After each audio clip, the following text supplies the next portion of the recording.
Look at her ugly face. Stupid maid. Sorry, ma! Only me will cook, sweep and wash clothes too. Now. Sewa, is this how cloth look cleans in your village? We wash them clean. You this stupid maid. Sorry, stupid slave. Sorry, ma. Kneel down there. In the village of Dawuru, where the baobab trees cast long shadows over red earth and the river sang its cold song every morning, there lived a man of considerable wealth named Balogun. His compound was the largest on the eastern road. 12 rooms, thick walls of clay, and a gate wide enough for 2 cows to pass through side by side. He had 3 wives, 7 children, a herd of cattle, and a reputation for generosity that he had built entirely by telling people how generous he was. But the truest measure of a man is not found in how he treats his equals. It is found in how he treats the person who has nothing to offer him in return. By that measure, Balogun was a very small man inside a very large compound. The maid's name was Sewa. Nobody in Dawuru knew her full history, and nobody thought to ask. She had arrived at the edge of the dry season 3 years earlier, thin, quiet, and carrying nothing but the worn cloth on her back. She had asked only for work and a place to rest. Balogun had pointed to a thin mat behind the kitchen wall, told her the terms of her keep, and considered himself a man of great kindness for doing so. From that first morning, Sewa woke before the rooster found its voice.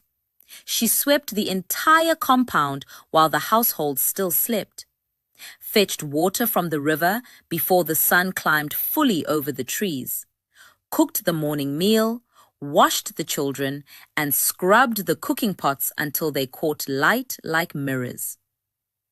By the time the family stirred awake, Sewa had already done more work than most people do in a full day. And yet, the first words she heard each morning were never "thank you." Balogun's first wife had a talent for finding fault in flawless work. She once returned a perfectly washed wrapper because she claimed she could still detect the ghost of yesterday's sweat in the fabric. The second wife specialized in complaining about food. Too salty one morning, too plain the next, as though the soup had a personal obligation to match her unpredictable moods. The third wife, who was the youngest, and perhaps should have known better, had once declared in front of the entire household that Sewa was like a stain on a good cloth, present, pointless, and impossible to ignore.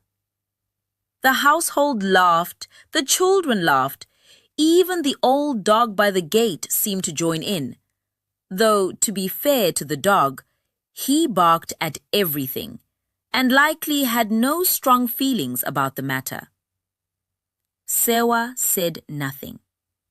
She never raised her voice, never wept where anyone could see her, and never once neglected her work out of bitterness.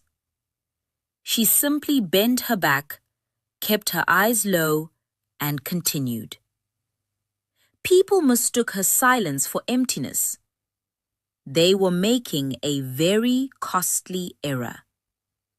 What no soul in Dawuru knew, not the village elders, not the market women who traded in gossip the way others traded in cloth, was that Sewa was the youngest daughter of Chief Obiora, the powerful ruler of Obuhu, a prosperous kingdom 4 days east of Dawuru. 3 years before her arrival at Balogun's gate, a violent flood had torn through the banks of the great river during her journey home from a relative's burial.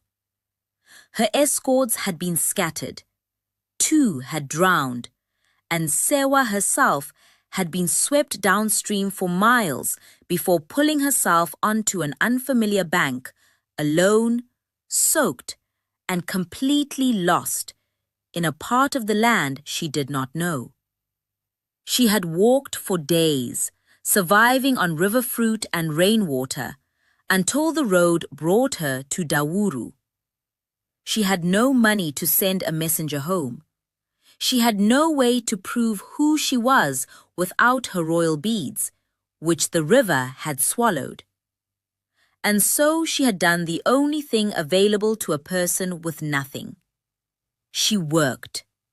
She waited. And she kept her identity buried quietly inside her chest, like a seed waiting for rain. The rain came on a Thursday.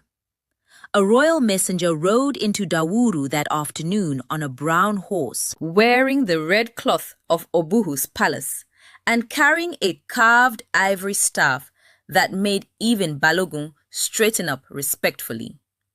The whole village gathered in the open square as the messenger delivered his announcement in a clear, carrying voice. Chief Obiora of Obuhu had been searching for his missing daughter for 3 full years. She had been lost during the Great Flood. She was young, quiet in nature, and her name was Sewa. The chief was offering a substantial reward, land, livestock, and a permanent seat of honor at his court, to any household that had protected her and kept her well.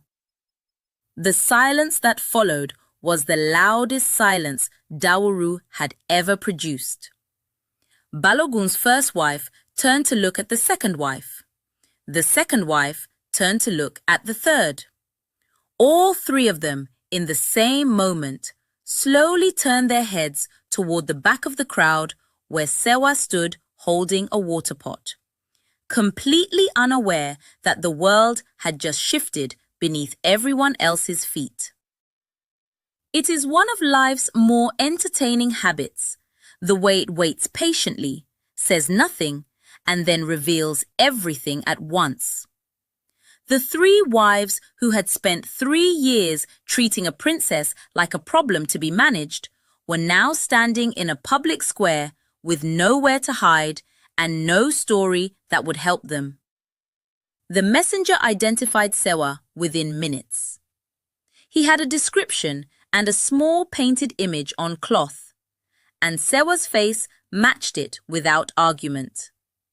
He knelt before her in the open square, his forehead nearly touching the red earth, and the entire village watched as a woman who had been scrubbing their pots was addressed as royalty. Sewa set down her water pot with the same calm she brought to every task. She stood up straight, the kind of straight that had clearly always been inside her, waiting, and she confirmed who she was in a voice that was quiet but carried across the whole square without effort. Balogun moved quickly. He rushed forward with a wide smile and open arms, speaking warmly about his household, his care, his protection of this young woman over the years. But Sewa had worked in that compound long enough to know the difference between a man's public face and his private one. She did not punish him. She did not call for his land or demand that his wives be brought before Chief Obiora's court. A person who has spent 3 years watching a household from behind the kitchen sees everything clearly.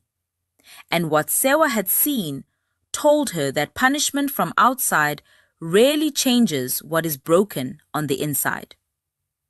She said only this, in front of every person gathered in that square, that wealth means very little if the people who serve you go to sleep at night feeling like objects.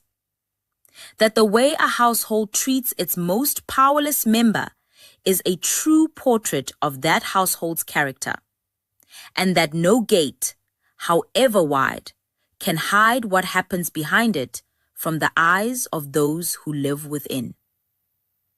Then she walked to the royal messenger, took her place beside his horse, and left Dawuru without looking back. By the following dry season, Sewa had been formally received back into the palace of Obuhu with celebrations that lasted 4 days. Chief Obiora, whose hair had gone grey in the years of searching for his daughter, wept openly when she walked through the palace gate, and nobody in the kingdom thought any less of him for it. Sewa went on to become one of her father's most trusted advisors, and one of the first things she championed was fair treatment for all domestic workers across the kingdom, a law that people in that region still speak of with pride. Back in Dauru, Balogu's compound grew quieter.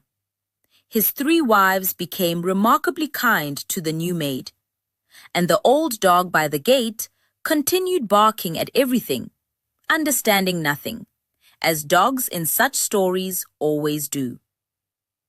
The baobab trees stood and watched it all.